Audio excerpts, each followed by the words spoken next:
everybody, welcome back to the Sports Place where we talk sports and have sports debates. Go ahead and hit like and subscribe below, and let's get the show started. Okay, guys, so tell me what you think about this. Texas and Oklahoma attempting to leave the Big 12 and join the SEC. What do you think? Good idea, bad idea? Is it going to happen? What do you say? Well, from my research, it says there's a good chance that Texas is going to get approved. I haven't heard too much about Oklahoma just yet, but either way, for either team, I don't think that's the division they're ready for or equipped for just yet. In Texas, they have the time and the players to recruit to get them to that level of the Alabamas, the Auburns, the Ole Misses, and you hear these teams I'm naming. It's just like it's so hard to compete with teams like that when you coming from a league that's mostly offensive based. When the SEC is known for their all-around teams, great defense, great offense, great coaching, and all. So when you stepping from that realm from you used to teams throwing the ball 1,000 times, and you go play Alabama, who's going to run the ball 100 times and throw the ball 100 times, you got to be realize you may not be ready for those situations. And for Texas, I'm going to throw a few shots. You're trying to leave the Big 12 and go to the SEC, but when you come up to the Big 10 and play a team like the University of Maryland, you can't get no dubs, man. You can't get no dubs. So for you guys to feel like that you can just slide into the SEC and compete, I don't think that's a great move. And this is not no hate, no shade. I'm going based off statistics and facts. The SEC has been the leading division in college football for years, if not all the time. You know what I mean? ACC had a little run at one point. The Big Ten has been on the up and coming, but you don't think about Big 12 when you hear that. Yeah, Oklahoma competed the last few years, but how often are they going to do that? They're not going to have the best quarterback every year. There's no more Kyler Murray. Rattler, who they have now, was, excuse my language, shit in the bed early on. He came around and did some good things, but he's not the Baker Mayfields that they've had in the past or the Kyler Murrays that they've had. You know what I mean? And then for Texas, I don't even know who their quarterback's about to be. I don't know if it's still number 11. I can't think of his name right now. Who's a good guy, good coach, good quarterback. But it's just like you guys are going to step into a realm that you're completely not ready for. You got an Alabama whose defense and offense is statistically probably number one every year. You got an Auburn who's on the back on the rise. You got Ole Miss who's arguably wide receiver you. It's just like you got a lot that you're stepping into that I don't feel like you're ready for. Yes, it's a great business move, but for your record and your stability for your coaching staff, it may not be best because losing games equals people losing their jobs. So yes, you're going to gain more money from publicity standpoint and media standpoint, but you got to think about the well-being of these players and these coaches as well sometimes, because these people can lose their jobs and these kids can lose games, and people understand going to the next level is also contingent upon how your team is doing as well. If you coming from a winning team, like if I was to go to Alabama, my ride to NFL is much smoother if I go to a different school because that school is known for putting out good talent. You can be a third string guy on the Alabama roster and go get drafted.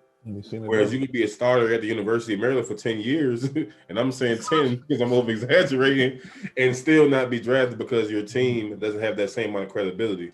So yes, it's a great power move as far as like publicity and money, but at the same time, you got to think about these players and their well-being because you go into a season where you could get smacked and lose every game except for your season opener when you bring in a D2 school or a smaller school that you're supposed to beat. But when you go into these conference games, it's going to be a different story. And I just hope they're really making these decisions based on the well-being of the team and really being able to compete and not just all money. Because at the end of the day, the board and the people who wants to move the team is not going to be the one losing from this. It'd be those players and those teams and those coaches who have to go through those experiences and those ass whoopings they will receive in the SEC. But baby, let me know what you feeling, man. I know I was rambling a little bit, but that's how I feel about. No, you're absolutely right. Man. We don't care about Texas, man. That's a fine. That's a taunting penalty now. You know that, right? You can't do horns down during the game, which talks about the softness of everything. But that's a whole other thing. I agree with a lot of the stuff you said. However, I don't think they are. I don't think they're concerned about the coaches. They'll hire the coaches and they'll say, "Well, get the players." And I always think that's the mindset. They're focused on the money. You know, it's a jackpot. There is a chase to get as much money as you can for your university because of we see the rising prices of schools anyway, and even more so now where kids can make money off their name and their likeness. So now they're going to lose money in terms of that, whether they have to pay the players or just trying to keep them in line from getting their own endorsement deals. So I don't think a lot of schools and universities, especially we're talking about Oklahoma and Texas in this particular question, I don't think they're concerned about that. I think they're concerned about the money. And from a business aspect, it's a great thing to do to join the SEC, to join the pinnacle of collegiate football. And essentially, the SEC could break away from the NCAA by itself and say we're going to be our own league, and we have this network of schools, and we have this money. We have all this money that not that we don't know what to do with, but we know how to market ourselves. We know we're in the belt of football. Now we have Texas. We have everywhere from Texas essentially to South Carolina all covered. Like this is great from a business perspective because Texas is going to come in. You got the whole state of Texas that they're going to pick and choose from. You have Oklahoma. Now they're going to have the Iron Bowl and a Red River rivalry.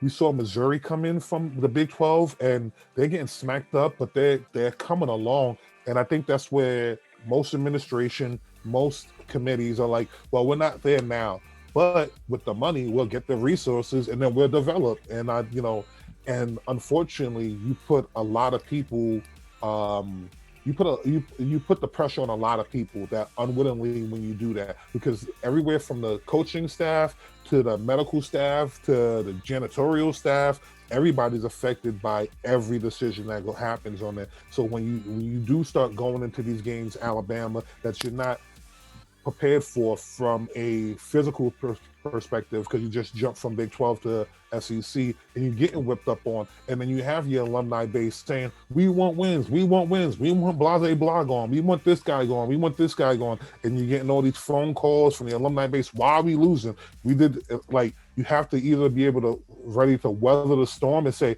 hey, it may take us 4 to 5 years to get where we want to be, but now we're in the pool of the big sharks. And now when they say our name, it holds more weight. Because when you have a Texas versus Alabama game, in 2027, I don't know, 2024, who knows, it just holds more weight as opposed to with a champion of a smaller pool, with the champions of the Big 12. And it changes a lot of things from everybody else, because now the Big 12 was already scrambling to hold a championship, and now they're dropping people, they're dropping institutions, and now they need people to come up and play in the Big 12. Now who's going to be the champion of the Big? Who can be a prospective champion of the Big 12? Like Oklahoma State, Texas Tech, all these other schools. I'm like, it opens up a lot, but I don't know if they're really prepared for it from an athletic standpoint. I think they want the money. They're chasing the money. They're thinking long term. They're saying we'll take the lumps as it is right now, and then we'll figure it. We'll have the money to figure it all out in the future. But as long as we have the money, we're good. And I don't know if that's the right way to think about it.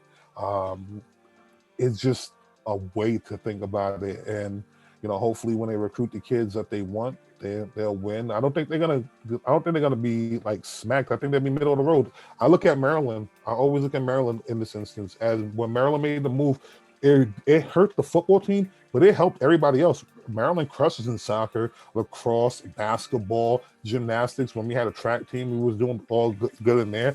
The men's, women's. So it really helped all the other sports in the popularity of Maryland in the Midwest. But it hurt the football team. But it hurt the football team immediately. Now the football team has a whole new field house, have all new equipment. They're saying we're gonna compete in this league. We'll take us seriously. We took our lumps. We did beat Texas. We're good. We can do it. We just need the time. And I think that's the same approach that Oklahoma and Texas are using, especially since Missouri left the Big 12, and they're in they're in the big SEC now, and they're doing fine. They're doing okay. So I think they just want to mimic that and saying we're a bigger powerhouse. We have a better brand name. We can make this work, and I think they have the capability to make it work. I think it's going to hurt in the short term, but in the long term, we're going to start saying the Red River rivalry, and that's going to be like almost like a $2 million game right there. Because of the hoopla behind it and everything it means for the Iron Bowl and everything it means for the Florida State and just all the rivalries. I think the SEC is like, we can rival the NCAA without a problem, and if they say anything to us, we can leave because we have the money to do our own thing at that point.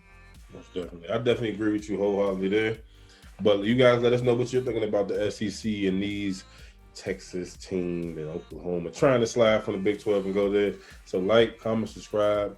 Please let us know if we want to hear your thoughts on everything. See you guys soon.